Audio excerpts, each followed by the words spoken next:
திமுகவை தோற்கடிப்பதற்காக ரெண்டு கட்சி இருக்கிறது என்றால், கட்சி உருவாக்கப்பட்டிருக்கிறது என்றால் இவர்கள் தான், இந்த ரெண்டு பேரும் தான். ஆக இவர்களிடம் மக்கள், இளைஞர்கள், பெண்கள் எச்சரிக்கையாக இருக்க வேண்டும் என்று இந்தியா முழுக்க கிறிஸ்தவர்கள் மீது நடத்தப்பட்ட தாக்குதலை கண்டித்து இன்றைக்கு மனிதநேய மக்கள் கட்சியின் சார்பிலே ஒருங்கிணைக்கப்பட்ட இந்த ஆர்ப்பாட்டத்தில் இந்தியாவில் கிறிஸ்தவர்களுடைய பாதுகாப்பை உறுதி செய்ய வேண்டும், அவர்கள் மீது நடத்துகின்ற பயங்கரவாதிகளை, சங் பரிவார கும்பலை கைது செய்ய வேண்டும், EAPS சட்டத்திலே கைது செய்ய வேண்டும் என்கின்ற கோரிக்கையை வலியுறுத்தி தான் இந்த போராட்டம் நடந்தேறி இருக்கின்றது. விடுதலை சிறுத்தைகள் சார்பாக இதே கோரிக்கையை முன்வைத்து வருகின்ற 5ஆம் தேதி சைதாப்பேட்டை பனகல் மாளிகை அருகே எங்களுடைய தலைவர் எழுச்சி தமிழர் தொல்காப்பியன் திருமாவளவன் அவருடைய தலைமையிலே நடைபெறவிருக்கின்றது. இந்தியா முழுக்க இன்றைக்கு சிறுபான்மை மக்களுடைய பாதுகாப்பு கேள்விக்குள்ளாக்கப்பட்டிருக்கின்றது. வெளிநாடுகள் இதில் தலையிடுவது போன்ற ஒரு சூழல் உருவாகி இருக்கின்றது. நேற்றைக்கு குடியுரிமை திருத்த சட்டத்துக்கு எதிராக போராடிய பேசிய சமூக செயற்பாட்டாளர், மனித உரிமை செயற்பாட்டாளர், ஜவஹர்லால் நேரு பல்கலைக்கழக மாணவர் உமர் காலித் அவர்கள் 2019 அவர் EAPS சட்டத்திலே கைது செய்யப்பட்டு சிறைப்படுத்தப்பட்டிருக்கிறார்கள். அவரை விடுதலை செய்ய வேண்டும் என்று அமெரிக்காவில் இருக்கின்ற நாடாளுமன்ற உறுப்பினர்கள் கோரிக்கை எழுப்பியிருக்கிறார்கள். இது மிக மோசமான இந்தியாவுடைய ஆட்சிக்கு எதிராக, ஆட்சி முறைக்கு எதிராக, ஒரு கொடுங்கோன்மைக்கு எதிராக அமெரிக்கா குரல் கொடுக்கிறது என்றுதான் அதற்கு பொருள். இதற்கு மோடி அவர்கள் பதில் சொல்ல வேண்டும்.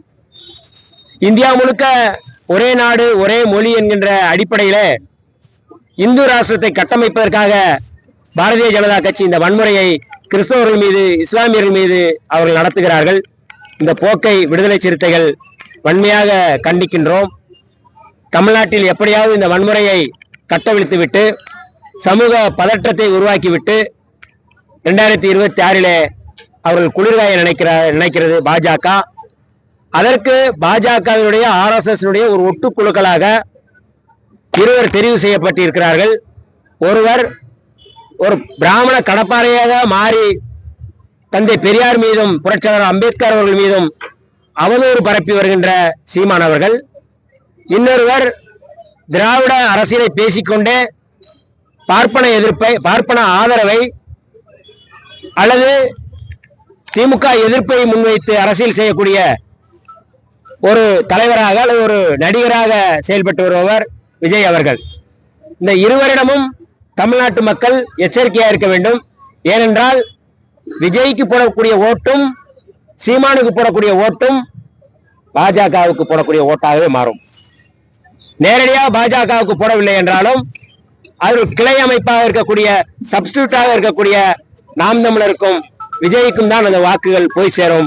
ஆகவே 2026 தேர்தல் என்பது மிக முக்கியமானது. பாரதிய ஜனதா கட்சி பல அஜெண்டாக்களை, பல செயல் திட்டங்களை, அவர்கள் பல கிளைகளை உருவாக்கி இங்கே நிறுவ முயற்சி செய்கிறார்கள். அதற்கு இவர்கள் சீமானும் விஜயும் அவர்கள் இன்றைக்கு வேலை பார்த்துக் கொண்டார்கள். திமுகவை தோற்கடிப்பதற்காக ரெண்டு கட்சி இருக்கிறது என்றால், கட்சி உருவாக்கப்பட்டிருக்கிறது என்றால் இவர்கள் தான், இந்த ரெண்டு பேரும் தான். ஆக இவர்களிடம் மக்கள், இளைஞர்கள், பெண்கள் எச்சரிக்கையாக இருக்க வேண்டும் என்று விடுதலை சிறுத்தைகளின் சார்பில் நாங்கள் கோரிக்கை வைக்கின்றோம். செய்திகளை உடனுக்குடன் தெரிந்து கொள்ள கீழ்கண்ட கேபிள் மற்றும் DTH நெட்வொர்க்குகளில் எம்நாடு செய்தி தொலைக்காட்சியை காணுங்கள். பாதகம் செய்பவரை கண்டால் நாம் பயம் கொள்ளலாகாது பாப்பா. மோதி மிதித்து விடு பாப்பா, அவர் முகத்தில் உமிழ்ந்து விடு பாப்பா. அண்மை செய்திகளை உடனுக்குடன் தெரிந்து கொள்ள இணைந்திருங்கள் எம்நாடு தொலைக்காட்சியுடன்.